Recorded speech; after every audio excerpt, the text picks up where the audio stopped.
honey Wait, what kind of bread on the brie and blackberry jam? Oh, just like white bread. Yeah. Okay.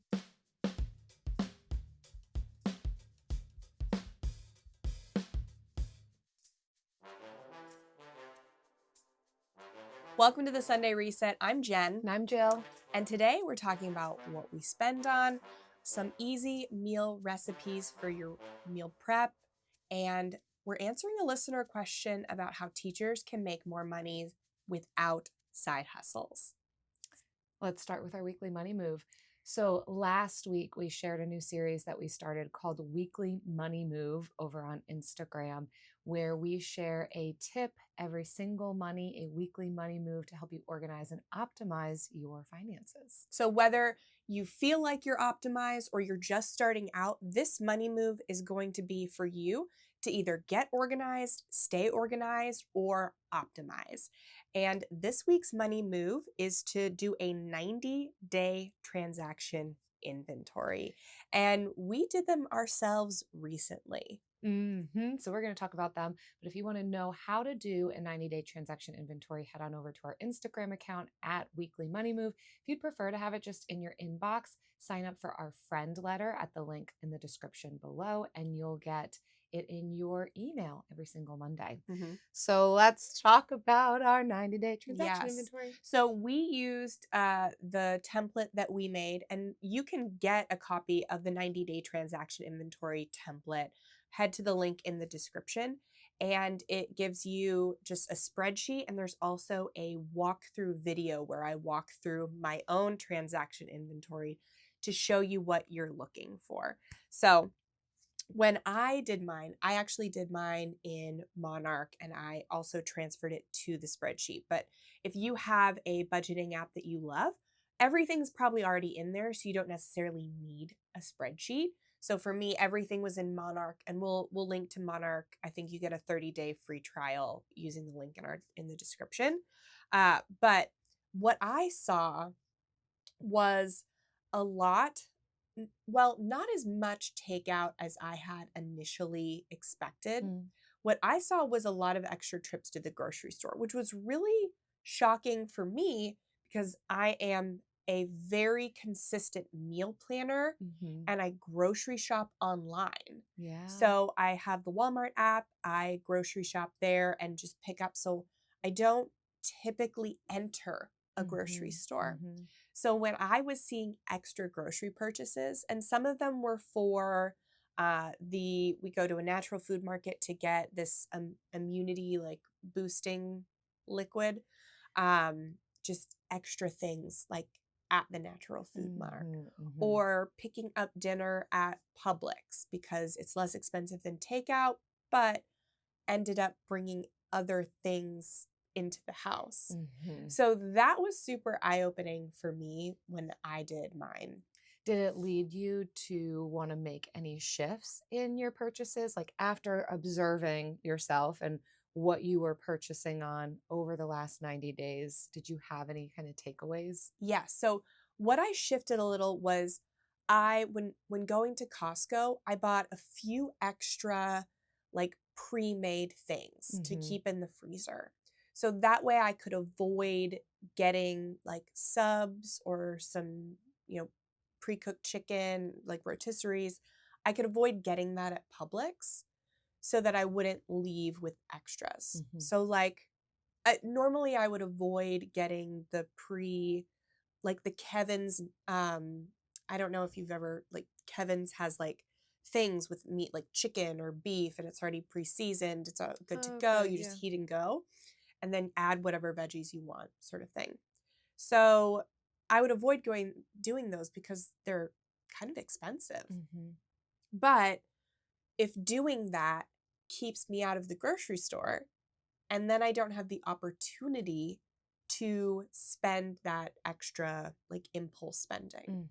So that is what I started doing as a result. And I have found I am in Publix much less. Much less often. Yeah. Yeah. Cool. So when I did my 90-day transaction inventory, I will say I kind of thought I didn't totally need to do one. I know. Because the way that I budget now, I budget, the 1st to the 15th, 16th to the 30th or 31st. I look at all of my transactions for those 15 to 16 days. So I am very aware of what I'm spending money on. It feels like I'm constantly looking at my transactions. However, it did still bring about some new awareness when looking at it in aggregate of the entirety of 3 straight months. Mm-hmm. And so, a couple of things that stood out to me. I mean, certainly every month is different. And I think we can't underscore that enough, that what I spend on food one month is pretty different from another month, or the way that I eat. And so, one month was Eric's birthday. And so we had people in town, and his favorite thing is to go out to eat. So it wasn't just a one time out to eat for his birthday. It was kind of like his birthday week was a lot of his favorite things. And I do plan for that. So I will say, even when there's some increased spending, sometimes there is an awareness of that, and some money set aside for it.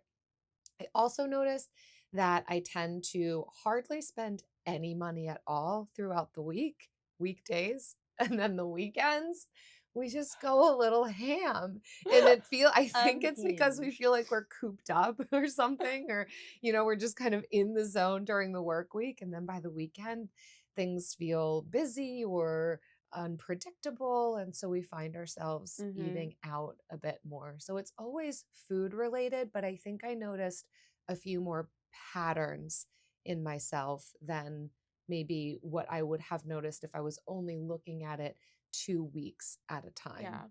Yeah. The yo-yo is so common for frugal people because we'll be really good for 5 days. And then for 2 days, we'll say, oh, I saved all this money during the week. I can go ham on the weekends. And if you don't catch that after a while, you were probably better off just spreading out that spending through the whole week, so you didn't feel like you were depriving yourself on the weekdays versus going ham on the weekends. Yeah.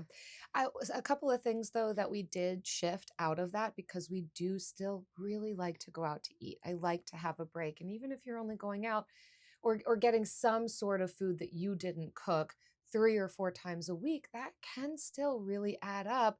But in the grand scheme of, all of your meals, it's a small percentage.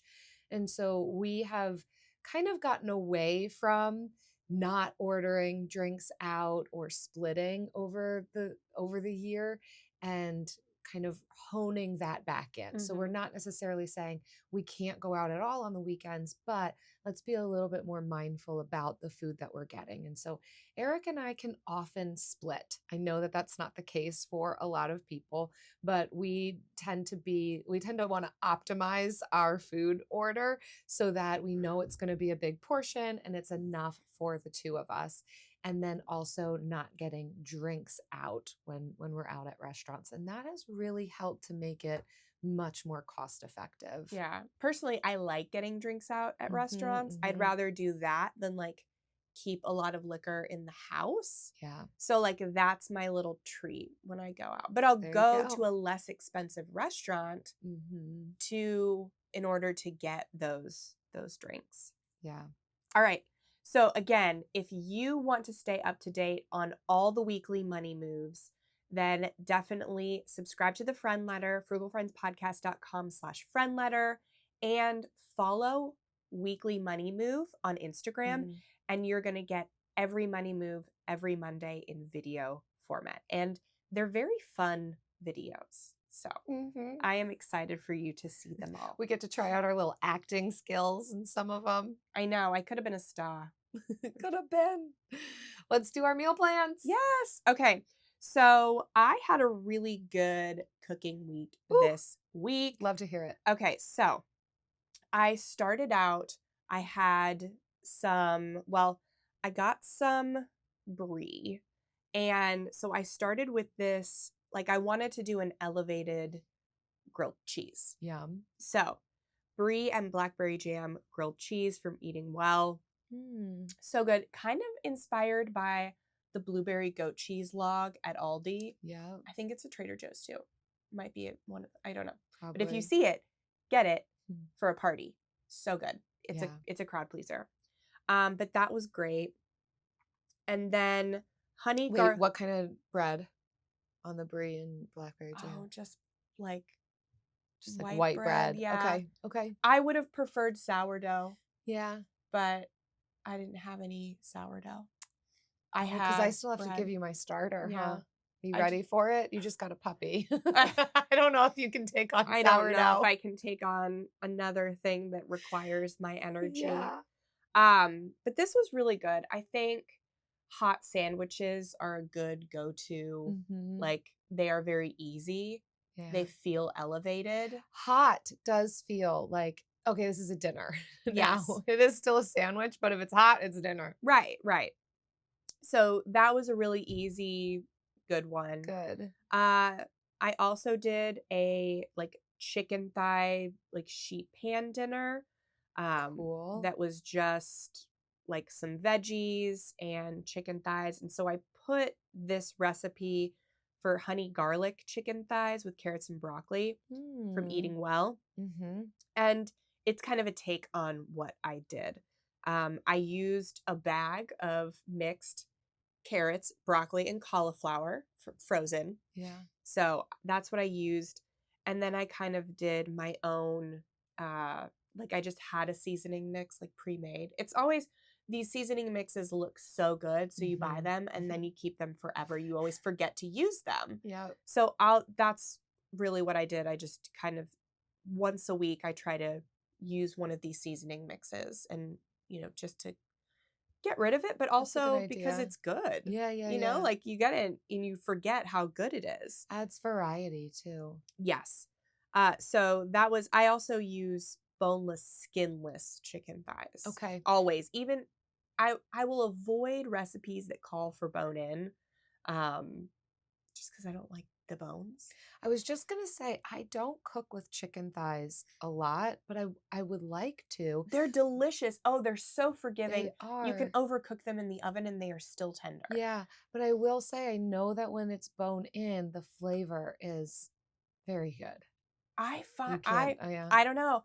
I don't cook with bone in a lot, so maybe I don't know the difference. What you're missing. Right? Yeah. I don't know the difference. Sure. So I really like chicken thighs, like boneless, skinless. Cool. Maybe I miss out on some of the delicacies, some of the, fanciness. And some of the work while you're eating. Yeah. I miss out on some of the work, which is fine with me. So the last thing that I made was this spicy shrimp with cauliflower rice. And the thing is I buy pre-made cauliflower rice. It's frozen. And I get a bag of cauliflower rice, so I'm not mincing or chopping up any cauliflower. So it's super easy.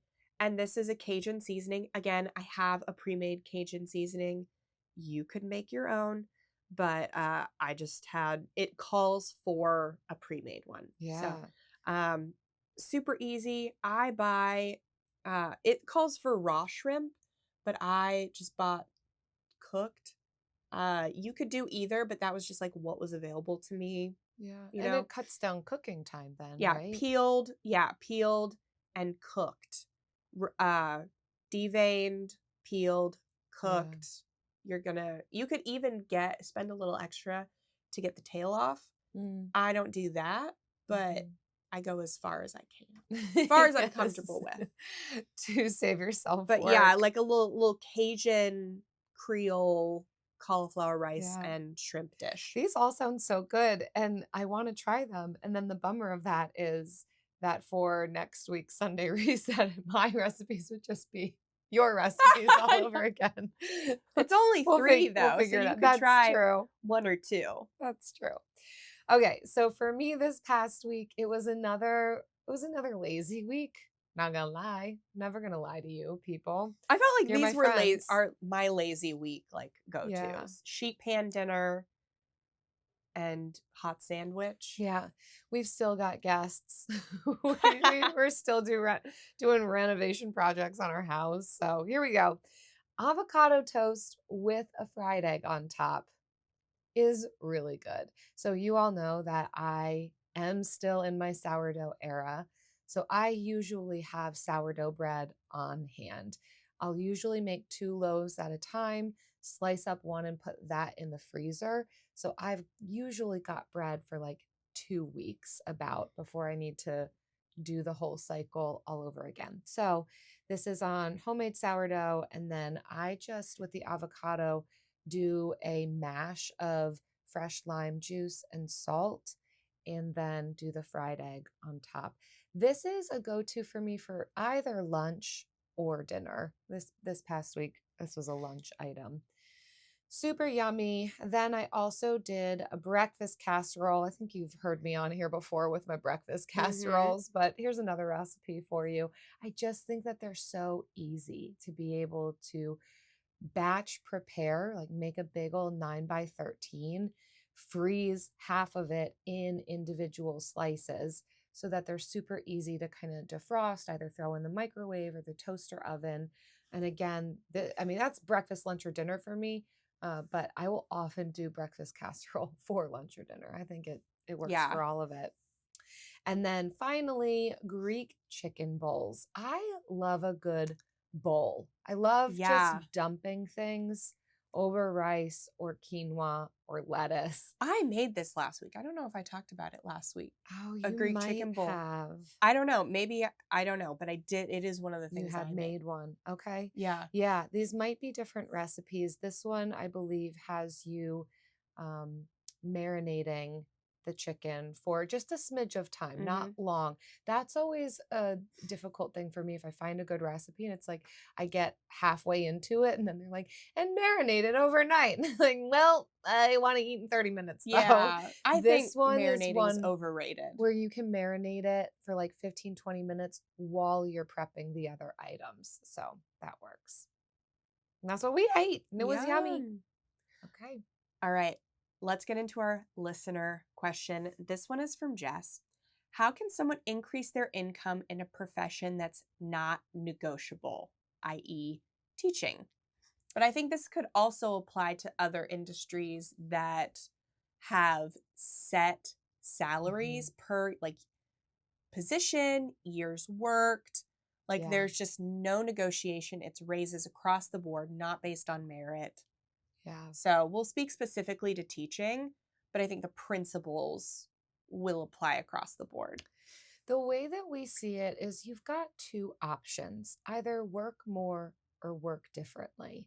So with the work more option, this is of course going to be your side hustle. If you are a teacher, you don't want to leave the classroom, then it's going to mean that you might need to choose some side hustles or seasonal hustles, doing something in the summer. I know that a lot of teachers do this. If you are a teacher, this is nothing new to you.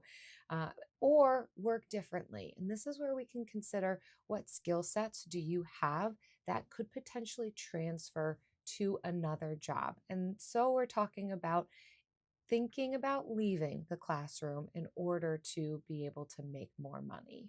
Yeah. So we actually went and we looked at some comparable teaching adjacent jobs, because if you're a teacher and you want to earn more and you're not committed to the classroom, but you still love teaching, you got into teaching because you love it, there are professions outside of the classroom that use the same skill set, use the same creativity, and maybe finding what you love in particular about teaching and can transfer over and just have a higher average salary. So we found this article from devlinpeck.com, which is non-teaching education jobs. And there were 5 that stuck out to us that might be an option. So the first is a college admission coach, and that one has an average salary around $89,000. So I'm not 100% sure what a college education coach does. Or college admission coach. College admission coach. But I can scroll down this to the article. College admission coach. So they support students by helping them navigate the sometimes complicated college admissions process. You'd be responsible for guiding students to decide between different colleges, as well as helping them prepare for entry tests. The job requires in-depth knowledge of the admissions process as well as great communication skills. Like being a teacher, you'll also need to be able to recognize student strengths. As an admission coach, you'll enjoy the reward of seeing students get supported into their dream colleges. Salaries are also higher than in most other education jobs, and you do not need a specialized degree. Sounds like it'd be good for the person who really enjoys the one-on-one nature of instruction in the teaching role. And I think that's part of this is identifying what you love most about teaching and identifying jobs where you can do that with a greater degree of focus. Another one that they list is an educational software developer. So this I think would be really good for somebody who enjoys creating the curriculum, thinking about kind of how you're going to take students through the learning process to be able to either develop the software or possibly consult on developing the software. They list an average annual salary at about $88,000 for that job.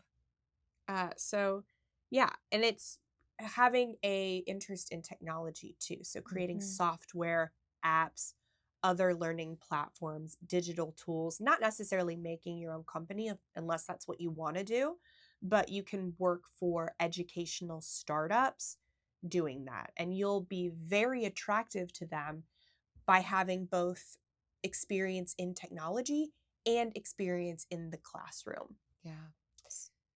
So the next one is an instructional designer, and that also has an average salary of around $80K. And so instructional designers create powerful, engaging learning experiences by combining elements from contemporary education practices, creative writing, design, psychology, and systems theory. So it's one of the most popular alternatives for former teachers, and it's not hard to see why. Thousands of companies across the country need high quality materials for e-learning. E-learning is such a popular thing, even for adults. Masterclass, Khan Academy. So we've got all this e-learning software, and so they need instructional designers for that. So along with increased salaries, instructional designers also report higher levels of job satisfaction. So there was a report that reported that a better work-life balance, and instructional designer is often mentioned in top jobs lists. So that's what our friend Sam does, is instructional design. And so even big companies will hire people for this and have them on full time because they need to constantly be creating new training videos for their staff. So companies that have 500 or more employees might have an instructional designer just on staff constantly making these training and educational videos. So this is a really fun one. If there's another industry that you're interested in, you can just be looking at instructional designer jobs, just keeping a pulse on it to see what comes up, because it is in so many different industries, not just e-learning for recreation or for career enhancement, but also within companies, just for in company continuing education. Right. The next one is project manager. So certainly if you are excellent at managing the classroom and determining how you're going to get the different objectives done with the students, this could be a really good field to transition into. Various types of projects need managers on them, whether they are labor related or done digitally.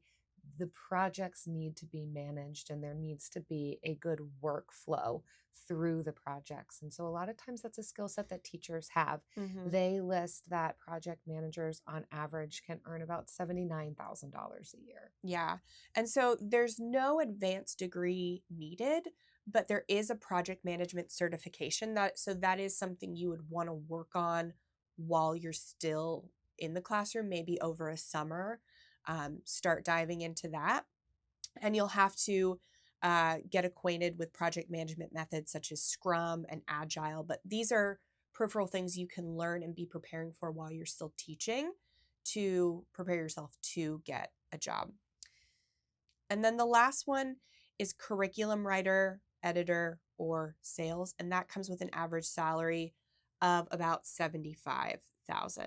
So this one's an easy one. That's why we kind of left it to the end, because you're already writing curriculum in your classroom. So it's definitely the most like closely adjacent. I have a friend who was a math teacher for years and then transitioned into working for the math curriculum company that supplied curriculums to high schools.